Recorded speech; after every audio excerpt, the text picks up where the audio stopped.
Сәлем достар, қалдарыңыз қалай? Астанасына қош келдіңіздер. Бүгін мен шайға дәмді, әдемі рецептпен тез, оңай әрі жылдам дайындалатын панкейк жасайын деп жатырмын. Ол үшін бізге 2 жұмыртқамыз қажет. Ыдысымызға салып аламыз. 6 үлкен қасықпен қантымыз қажет. Оны да салып аламыз. Менің қыздарым енді тәттіні жақсы көреді, сол себепті қантын молырақ қосып жатырмын. Егер де сіздерге қанты аздау болсын, тәттіні ұнатпаймын десеңіздер, онда 4 үлкен қасықпен салсаңыздар болады. Рецепті төменге описание бөліміне қалдыратын боламын. Міне осылай 2 жұмыртқамызды салып алдық. 6 қасық үлкен қасықпен қантымызды салдық. Енді бізге 1 қасық нан содымыз қажет. Мен салдым. Енді араластырып аламыз. Енді бізге 2 стакан кефиріміз қажет. Оны да салып алайық. Үйдің айраны болса да болады. Өздеріңізге қалай ыңғайлы, солай жасасаңыздар болады. Міне біз айранымызды құйып алдық.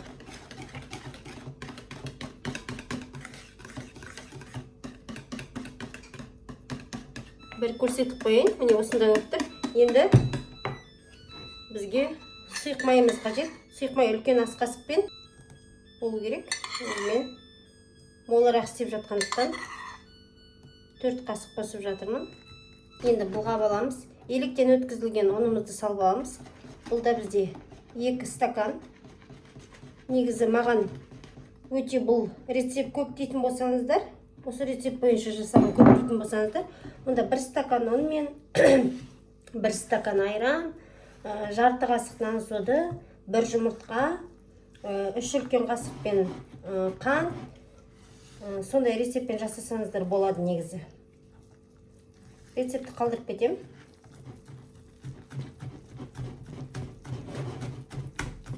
Міне осылай барлығын бұлғап аламыз. Араластырып. Міне бізде дайын болды. Енді құрып пісіру ғана қалды. Тез әрі жылдам дайындалатын осындай панкейк сіздер де жасап көріңіздер. Шайға өте әдемі.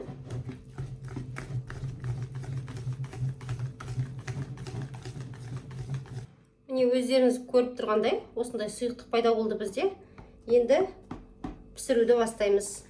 Жақынырақ бір көрсетейін. Міне тапамызды газдың астын қостық. Енді кішкене сұйық май құйып жіберіп жатырмын. Түбі жабыспасын деп. Кішкене осылай айналдырып жіберейін. Осындай кішірек қылтып құйып аламыз.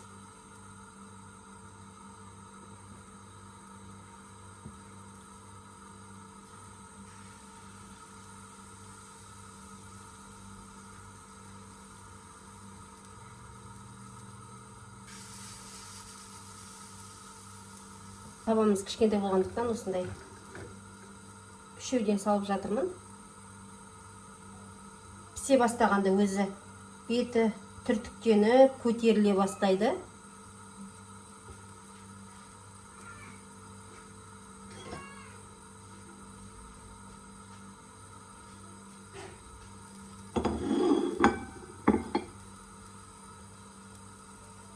Дәл өз рецептпен сіздер де жасап көріңіздер. Кез келген қонақтарыңызға болсын, үйдегі отбасыларыңызға болсын, дайындап берсеңіздер, шайға болсын, қонақтарыңызға болсын, дастарханымыздың сәнін келтіретін ерекше осындай тәттінің рецептін сіздерге ұсынып жатырмын.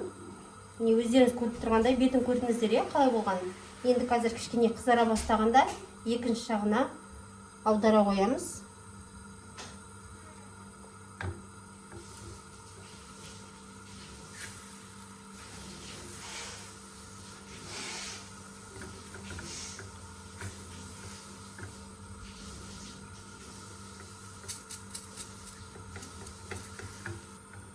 Осылай пісіріп жатырмын.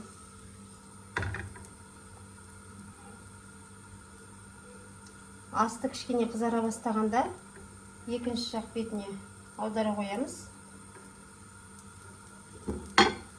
Жаңа біріншісін пісіріп көрдім. Ортасы осындай жұмсақ, үлпілдек болып пісіпті.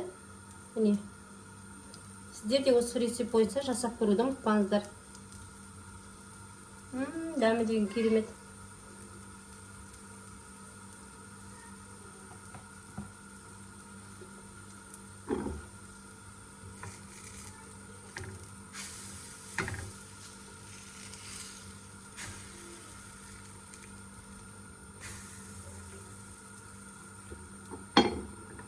Бірінші жақ беті пісті, екінші жақ бетіне аудардым. Осылай пісіп жатыр.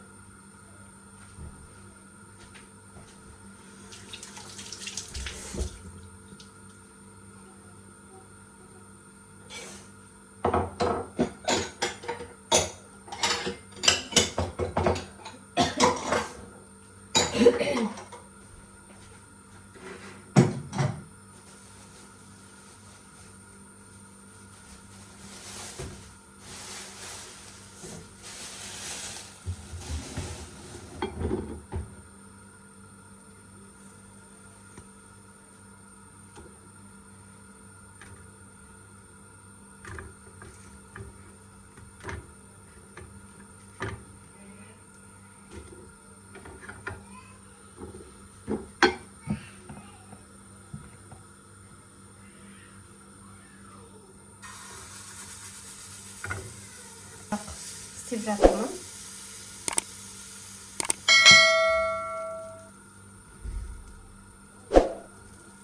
Бүгінгі менің түскі асқа пісірген осындай әдемі тәтті панкейк. Бір емес, бірнешеуін пісірдік. Мына жерге просто осылай жарты бөлігін ғана алып тұрмын. Сіздер де осындай жұмсақ әрі дәмді тәттілерді үйден жасап көріңіздер. Сау болыңыздар, каналға тіркелуді ұмытпаңыздар.